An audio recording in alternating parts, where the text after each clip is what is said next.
What's going on, everybody? It's my show with Scott Kosek. I am, of course, Scott Kosek, coming to you previously recorded from the 43953, deep in the heart of central Jefferson County, Ohio. I know it's Tuesday night, it's a work night, but you know what? I'm having a beer. I'm drinking Brewdog Hazy Jane tonight. This is my one and only beer, so please don't give me a bunch of kerfuffle. Listen, if you see me driving through town, just know that I'm not a maniac. It's like a video game. Like, to drive through either Steubenville or Wintersville, you definitely need to know like the roads, because man, some of that stuff's brutal. And listen, I know like Steubenville just got their roads redone, and you know, great. Theirs are bad. Theirs are bad too. Those manhole covers will tear your stuff up.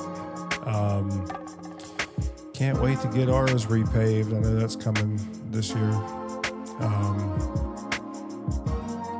Today is Tuesday, March 31st. Happy New Year to you. If you know, you know. If you don't know, that is not at all what we're talking about on the show tonight. Tonight we are in episode 14. So if you've been watching long enough, you know that this is just a whirlwind of going through what Scott's got on his brain, what Scott's thinking about. Several things we're going to talk about tonight. We're going to talk about the World Baseball Classic. I would like to tell you very proudly that the last time I was on camera with you folks, I told you very succinctly that the final was going to be the United States and Venezuela. It's just weird because how things seem to play out within the political sphere, the political spectrum, the world stage seems to have things repeat.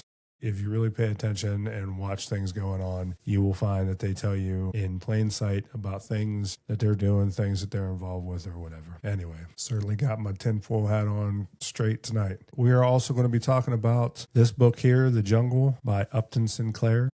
I just finished that one. That's one of the old books from back in the day that not necessarily I was supposed to read or we were supposed to read in our classes that we had or whatever, but I know that it's one that different people, like my wife had to read it in high school, and I know my stepdad at some point in time made mention that he read it and liked some of the things and ideas about it. Overall, I think it's a really good book. We'll talk more about it here in a minute. I also want to talk about Erin Brockovich. Me and my wife watched that movie the other day. I've seen it before, but it just stirred up and conjured up some other things and thoughts that we're going to get to here in just a few. We are going to talk more about like the Cold War and how that had some kind of impact on us as kids that grew up in the 80s or whatnot. But at any rate, let's go. So, World Baseball Classic. I told you the final was going to be. I told you before I think they were maybe one game in of pool play. I think they only had like the very first day of pool play, I think, is when I was on camera last. I think I was on camera the very first, like the opening day of the World Baseball Classic, and I sat right over there, and I told you it was going to be the United States and Venezuela. Sure as I'm sitting here, if only I would have put a buck on it. What I got, $10 maybe. I don't gamble that way. I'm not saying I don't gamble, because I buy scratch tickets and I do buy the lottery when it's up high, even though like I am a staunch conspiracy theorist and I know that they would not let me win the lotto, but I still like hold out for hope that maybe it is a real legitimate thing that I could possibly win at some point in time. But I don't know. So what else about the World Baseball Classic? Did you watch the World Baseball Classic? So they didn't have like all of the games like readily televised or whatnot. They had all of the U.S. games televised, and I missed one of the United States games, but I watched like the highlights and things from it and whatnot. And to get to what I'm trying to say here about it all is, did you notice that there was like no real good character to the United States team, which I find really weird. You had like really good quality names of people in baseball, current as well as like seniored on that team, and there was just no personality to that team at all. And I have some ideas and thoughts about that. You know, we're gonna do my meandering to walk through all these different ideas and kind of connect the dots when we're somewhere further along. The thing that I noticed about the teams watching was you could watch the individual personalities within those dugouts, and those individual personalities within those dugouts, as well as them playing on the field or batting or whatever, each and every one of those individual personalities made up the essence of that particular country's team. And you could feel a sense of an identity and a character within those teams from all those different people. Like when you watched Team Italy, you definitely got a sense and a feel for the idea of Italian culture. You know, they had an espresso machine. Don't know how stereotypical this is. I'm not somebody who has ever been to Italy, but it just seemed kind of appropriate, I guess, that they had an espresso machine in their dugout, and their whole camaraderie thing, you know, plugged into Italy thing was if you hit a home run, then you get to take a shot of espresso, and each and every one of those guys that hit a home run during the World Baseball Classic, their number was put onto the espresso machine. Kind of interesting. But yeah, as I watched like the Dominican Republic, I watched these guys, they seem to put forth a presence and a personality that would almost paint a really good picture if you thought whatever you thought the idea of the Dominican Republic might be. Something else that stood out to me watching the World Baseball Classic is all of the United States games sounded as though they were the away team, even though all the United States team games were played in either Houston or it was in Miami. And in each and every one of those games, the fans there were in far more support for the teams that they were playing, you know, whether it was Team Italy or Venezuela or Dominican Republic or Mexico. Like they played Mexico in Houston. So, you know, certainly I would expect good representation from folks supporting the Mexican team. But from what I watched and what I picked up on is that there was no team identity. There was a team identity for Team USA, but it was very corporate business professional. And I'm not saying that to be like they took it so much more serious than everybody else. I don't believe that at all. I'm trying to flesh out some of just the opposite of that. In fact, it seems to me that these other folks, there was some real meaning to them playing in this game. And I'm not trying to discount the guys who played for Team USA. I just think that the overall culture of each and every one of those teams was so much more different and so much more nationalistic pride plugged into their view of why they were there, but from an individual point of view. Like I, as an individual, am here to represent, insert your country here, to the fullest extent of me and my personality possible. And in sticking true to me in this as much as possible, I am fully going to identify you to the ideology of what it means to be insert country here. And that existed in my mind as I'm watching. I know that I'm speculative. I'm highly speculative about things quite often. That's what that looked like to me. But the United States was different. And all this started getting me thinking about things as it pertains to our culture. But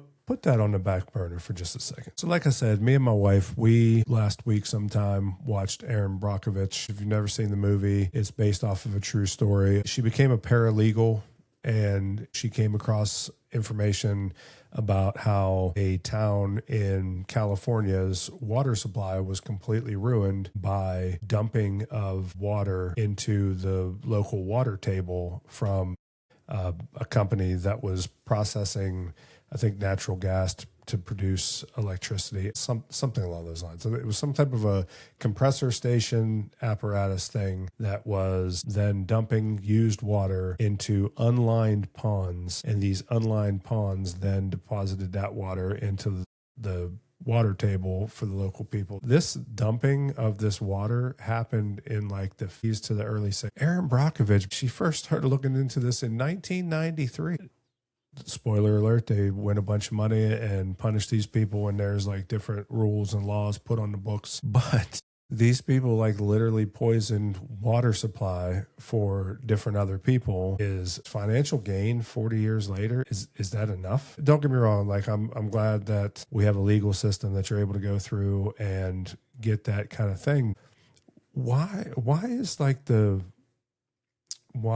burden of proof on folks who are poisoned and injured from we've talked about this in past shows, corporate return on investment? Like the whole purpose of why you're doing these different things is because you want to be able to provide somebody some kind of return on investment.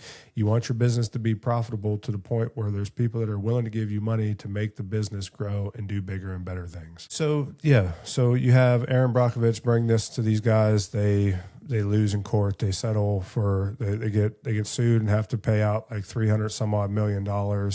And that gets divided up amongst all these different people that went as a class action lawsuit against this big giant company. Take those little tidbits of information, the little information there about the case from Erin Brockovich, set that off to the side for a minute. We will circle back to all of it. I promise you, we will circle back to all of it. It's going to be good. So the other thing that has taken place here recently is that I have finally finished reading The Jungle. So there's this guy, his name is Jurgis. Jurgis grows up in Lithuania. He has land and property and a place to live. His property is full of all the different forest products that you can want. Trees, as far as the eye can see, he's got enough firewood to last 5 lifetimes. Animals live on the property. He can hunt, knows how to store for the winter and be self-sufficient. He's lived here his whole life. He knows what's up. There are other people that live on his land. They're like pretty much like family to him type of thing. And somewhere along the way, he comes to hear something about how you should come to the United States. There's all types of opportunity for people, and him and everybody else, they pool their money together and off they go. And they go to Chicago because that's where, you know, different stuff's happening for employment sakes and whatnot. They're just like renting space from somebody when they first get there, and they decide that they're going to put their resource together and buy a house. And that the house was a sham. They thought they bought a new house. They come to find out later on down the road that it was actually not a new house. It was just painted up to look like it was new. They were renting to own, so to speak. So dude goes to work for the packing plants, the meat packing industry, and comes to find out it's dirty, it's disgusting, it's grueling, it's unsafe, it's unsanitary. Lots of different things get passed off as consumable product when it's not. Things are filled with all kind of different filler ingredients and sold as some kind of weird labeled meat, like a California ham or, you know, something along those lines, to be able to sell something that sounds like something, but it's something that is made up to be like, well, I didn't tell you I was selling you ham. I sold you a California ham, which, you know, there's no real clear definition on that. I can sell you about whatever I want that is ham-esque, and you just can't question me because there's no legal definition of what is a Californian ham. So at least not at that time. Maybe there is now. Who knows? But yeah, so grueling work, unsafe conditions, everything is taxed to the hilt. What they thought they had to pay for the monthly thing for the house was actually less than what they actually had to pay. They were never told about taxes, and they were never told about insurance. So even though they were scraping by on like the littlest bit of money to be able to pay for the original agreed to amount, they come to find out that they actually had to pay more for this house. So finds that one of the bosses at the plant is like threatening his wife to like cut them all off because you didn't have great labor laws at the time. You could be cut off just off of a higher up's point of view. You could be blacklisted pretty easily. So a boss from his wife's section is like forcing her into having relations with him on the side behind Jurgis's back, with the threat of, if you don't, then, you know, there's going to be problems for you and yours. So Jurgis comes to find out that this is going on, and he totally goes down and just tries to kill this dude. So he gets arrested. He loses his job. So, yeah, it just from From that point forward, it's just a continual like downward spiral. Thing after thing happens. They lose the house. Him and his wife, they lose their child, like their child dies. Other people die. His wife dies. They have a second child who also dies. Like all these different people die. They lose the house. And dude just like goes through all these different things. He's like a hobo wandering the countryside for a little period of time.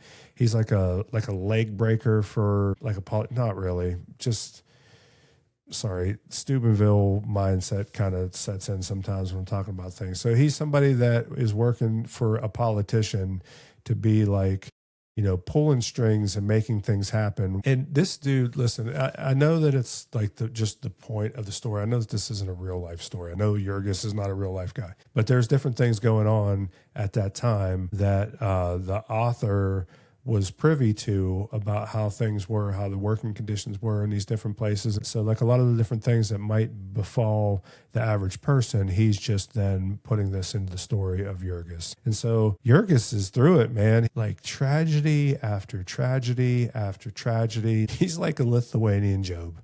It's like this crazy whirlwind of a story. He goes to jail a couple different times. Everybody in his life dies or whatever. And he finally comes across one of the people that Jurgis had lived with back in Lithuania and moved to the United States with Maria. Maria was a prim and proper person throughout the entire story. And then he leaves for a period of time to go, you know, be whatever, do whatever. He's in jail and everything else. And then he comes to find out that she's alive and well, but also comes to find out that she's working in a brothel. And she has basically accepted that this is her set and station in life, that, you know, without having the ability for everybody to pull together, you can't make it. But even at that, clearly in the midst of them all pulling together, they still couldn't make it because you're really up against some formidable foe on the other side of that really has all of the different angles worked out that makes it almost impossible for you as the lowly working class guy to get up out of, you know, your poverty or whatever. In the pursuit of survival in the United States, both of these people, as well as many others, would have to set aside their morals and their moral compass for the sake of survival. So, you know, Maria is now a prostitute. I guess worked as a tough heavy for the political corruption. He also was a thief for a while. You know, just all these different things that he wouldn't have necessarily been about before all the heartache and woe of coming here to whatever. And it's when he's at this point that he goes, that he's going to get warm in what he thinks is some type of a political meeting. You have these people that are trying to get elected, and in order to look important, they're basically putting the word out on the streets that, hey, you can come here so we can have a packed house so that it does not look empty. And if nothing else, you'll be off the cold street. So a lot of the vagrants, the hobos, the out of work types, they would go and they would fill these places to make it look as though there was some kind of a goods outpouring for, you know, whoever was running for these different offices having these things or whatever. And so he comes past this building at some point in time and he thinks that that's what's going on, and he goes in there and he's totally not paying attention to what the guy has to say at all until the lady next to him is like, hey, you should listen to what this guy has to say. And this guy basically goes through and tells him all the stuff that he went through, like all the different examples and the things that this guy was talking about in his speech were all of the same types of examples and things that Jurgis had actually lived out through this time of the book. It's a socialist rally. It is a rally for socialism. I was pretty disappointed by that, but it made sense because Upton Sinclair, he was a socialist and he was really trying to use this book to try to start getting the uprising of the people type of a thing. But like I said, I'm going to say about 1 million times over, capitalist free market guy here. I know it's not a perfect system, but none of them are perfect systems. So I talk about the World Baseball Classic and the lack of character, lack of culture, as it pertains to the United States, while it was clearly on display by all the other countries. I talk about Erin Brockovich, about how she sued a big giant corporate entity for poisoning people's water supply, even though it took like 40 years for that to ever get off the ground. I talk about the Upton Sinclair novel, The Jungle, and how corporate industry of the meat packing, how it was something that was corrupt, took advantage of the everyday people in the United States. And I'm thinking about all these things, and I'm thinking about all this through the lens of growing up at the time that I did. You know, I'll take you back to episode 3, I guess it was, when we were celebrating my 50th birthday. Born in 1975. Most of the childhood years that I think about and remember often are during the 80s. Certainly the height of the Cold War. All this is relevant. All this has to do with all of the same thing, I promise. This is me trying to wrap this up and put this all together. We talked several episodes ago, and I was talking about how you have these major investment firms. You have the BlackRock, the State Street, Vanguard people, and how when you break down like all of the corporate structures and all the corporate entities, you find that these guys have great investment in everything. They have bought up whole slices of the entire stock market to have a loud and powerful voice in all of these different things.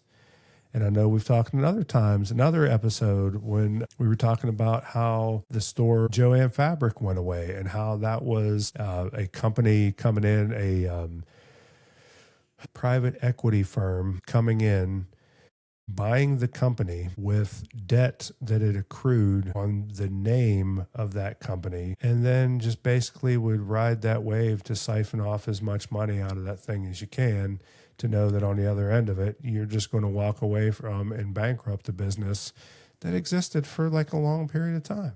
It's what happened to Joann Fabric. It's what happened to a lot of different things out there as it pertains to like those kind of things. And it happens to lots of different other companies too.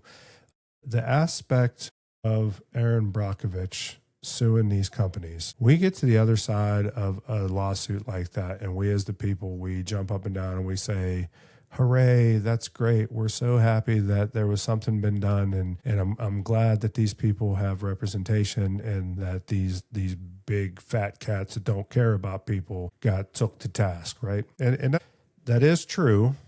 That is what happened. But tell me, do you think water is better or cleaner now on this side of all the different rules and regulations that were put into place as a result of Erin Brockovich?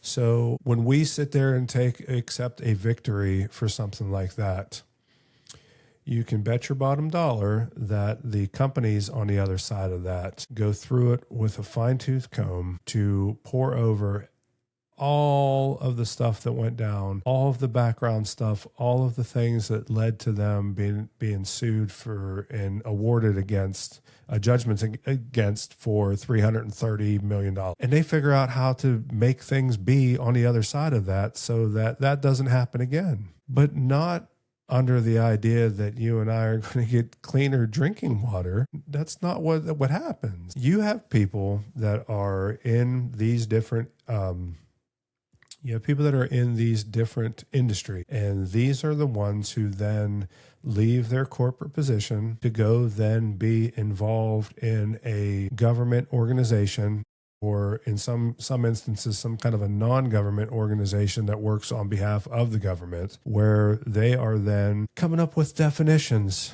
coming up with rules, coming up with the laws, defining what is legal and not legal as it pertains to what does it mean to properly dispose something. Like we have all kind of stuff going on here locally that has a lot of the same different types of things that existed in that Erin Brockovich case by way of like compressor stations and stuff. And so if I was some rich, greedy guy that at the end of the day, I just needed to make return on investment for people that are investing so that my share price of something goes up so that at some point in time, I can cash out and get myself richer to a point where I can go and live someplace that isn't going to be getting poisoned water supply or whatever. Meanwhile, you have, Appalachian Mountains, it's poor. It's poor around here. There's not really much industry around here. But just know that these things are, for the most part, the people that sold land and mineral rights and properties to these companies, they're not going to be here in 40 years. What the hell do they care about what's going to go on with pond wastewater and whether or not the approved materials that you're putting in the bottom of these ponds to hold this water forever and ever and ever? Does it last forever and ever and ever? Do you know anything that lasts forever and ever and ever? Local roads certainly don't last forever and ever. And I know that roads are not meant to last forever and ever. All you got to do is make it last. Listen, things have lifetime warranties on them. They're not forever warranties. They are the lifetime of whatever that thing that's warranted is deemed to be by some arbitrary somebody on up the food chain. And so I just wonder, in 40 years, if not sooner, if you're going to have some kind of stuff like this as a result of one of the only things that has been putting money into our local economy over the last 20 years.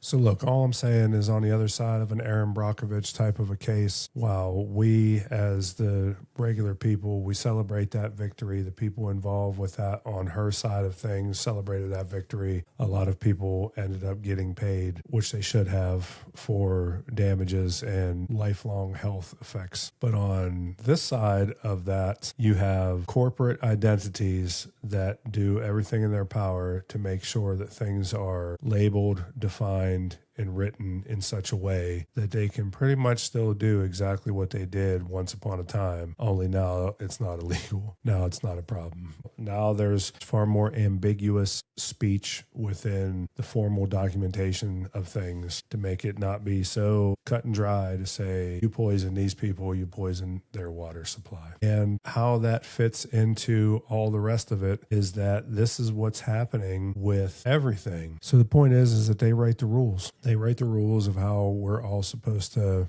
act and be, the things that we're supposed to do, how much we have to pay for electricity, how much we have to pay for water, all these different things. And you can maybe even make the argument that you allow different things to happen, which makes costs of being able to provide you clean water go up so that you can charge more for something that is a natural resource that literally falls out the sky. Although there are plenty of states and local ordinances that prevent you from being able to collect groundwater for human consumption. Anyway, so yeah, these people, they write the rules, they write the laws, they tell you what's supposed to be. They are working out to where it's all going to be compliance in such a myriad of ways. Being somebody that grew up primarily in the 80s, deep in the heart of the Cold War, I know that we constantly got fed this idea of what life was like in KGB-controlled Russia, where if you did not subscribe to the party line, you were canceled. You might get kidnapped. You might get your family roughed up. Everybody was watched. Everybody was listened to. Everybody was on a list. Everybody was suspicious of their neighbor. People were not trusting of one another. And I remember reading something not too long ago that was talking about like how primarily like starting in like the 70s moving forward, that the general attitude of everybody there was that they no longer believed in that system, but yet nobody could say anything because the powers that be were watching and listening and making sure that you were compliant. I know I've been dangling this carrot for a long time, but I'm almost to data centers. This is what this all leads to. This all leads to data centers. And why does it lead to data centers? Because, in 2018, Elon Musk paid zero taxes. Do you know that like in 2007 and 2011, Jeff Bezos paid nothing? And I mean, you can maybe make the argument that, these guys, they created so much other stuff that was going on. No. 1,000 times again, no. If you're somebody who is making whatever, you should pay. But what they do is because they are titans of their industries, because they are people that are connected, because they are people that fund different things. Rules and laws and regulations get written to benefit them and not you and not me. And on the other side of this, what you're going to have is making sure that you are completely compliant and don't question the party. Everybody's listening in on what you have to say. This is capitalist free market America, right? This isn't KGB controlled 1973 USSR, is it? Like, I know that I can freely sit here and say what I have to say, but I know at the same time that I can get shadow banned. I can get canceled. I can get publicly ridiculed for having this kind of thought process to question, like, is this freedom?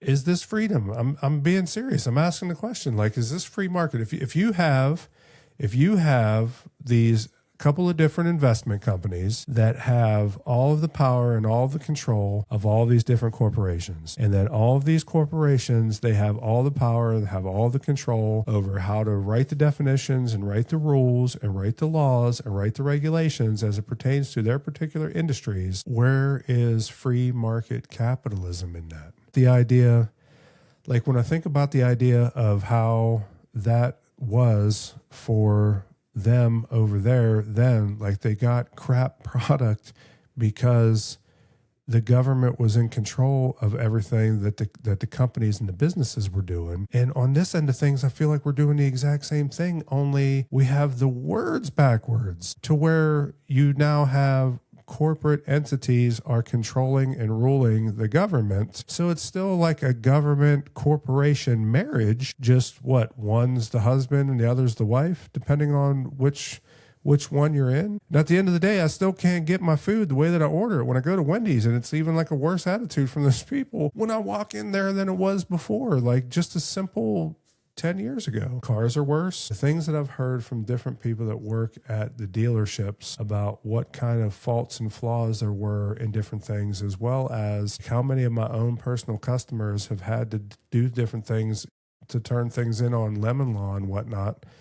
Like, it's all broken. You get terrible service, terrible product. You get attitude from workers, a never-ending chain of getting nowhere for resolution if you call in to complain. Like, I got bone in chicken that wasn't supposed to have bone in it in 2 different occasions from the same fast food restaurant. The second time, I reached out to whatever was on the receipt, and I got a call from somebody, and they were like, so do you want to pursue this? And I was like, what are you talking about? I'm just trying to tell you that obviously there's a problem, because twice within a week I got your product, and twice within a week there was bone in your product. Like, I'm just trying to put it on your radar that there's obviously a problem within your system to make this. And you could just tell that on the other end of the phone, they were like, this guy's not going to sue us. Who cares about your chicken, dude? Like, if you were, if you were going to do something that was going to cost us some money, and then maybe we would react. But clearly you're not a threat, so we don't care about that subpar chicken that obviously doesn't get separated correctly. And so I just feel, much like how I read about the Soviet Union back in the 70s, I feel as I'm out and about and I'm walking amongst all of the rest of you, we don't seem like we believe in this anymore. And we need to, but not for the reason that you think. Going back to the World Baseball Classic and Team USA, what I feel like I really saw from them, this lack of character, this lack of identity, this lack of culture, is because I feel that we are continually taught from up on high that all of our thinking is done for us. All of our culture is already created for us. All of our character is dictated to us as to who we're supposed to be. I know that I've talked about this in different aspects as we've been talking here, but you need to be an individual. You need to know who you are. Who you are will definitely get the ball rolling to the why am I here. You can worry about the other questions at some other point in time, but the who am I really needs to be explored. The who am I, put your feet solidly on the ground to make a stance about what you believe in. I do not believe the hooey of don't talk about religion and politics. I think that if we talked more about religion and politics, we would start having a much better understanding of how we're supposed to be. And how we're supposed to be is not supposed to be broadcast to us from some corporate entity, some industry. That's why the United States baseball team had no character. That's why they had no culture. That's why they had no identity, because that was Team Nike. That was corporate American team baseball. It was not Aaron Judge with his own personality, Bryce Harper with his own personality. I hope you get what I'm saying. You are in a sphere of influence. You are in a micro America. The people that you interact with on a daily basis, you have far more input into than you will ever have with a Candace Owens, an Ian Carroll, Barack Obama, Oprah Winfrey, whoever. I talk about all these things because I want to share with you that this is where I'm at. This is where my brain's at. I want to help to inform you about the things that I know. I don't expect everybody to jump on board Team Scott. Something that I learned a long time ago is a lot of people have to figure things out for themselves. I'm just laying this information out. That's all I'm doing. What you do with it is what you do with it. At the end of the day, I still love you. I want well for you. I want good things for you. All this isn't what it seems. I do very strongly believe in America. I think that America exists first and foremost in the community. It exists in your community. We are taught too much to disrespect and hate one another based off of preferences that are taught to us from up on high. Stop having the top-down culture. Start getting involved. Start getting plugged in. Start having the tough conversations with the people that are in your life. I think that's all I have for tonight. I appreciate you stopping in. I appreciate you checking out my channel. If you have not already done so, leave me a comment. Hit the like button. Subscribe. Share this video. Till next time.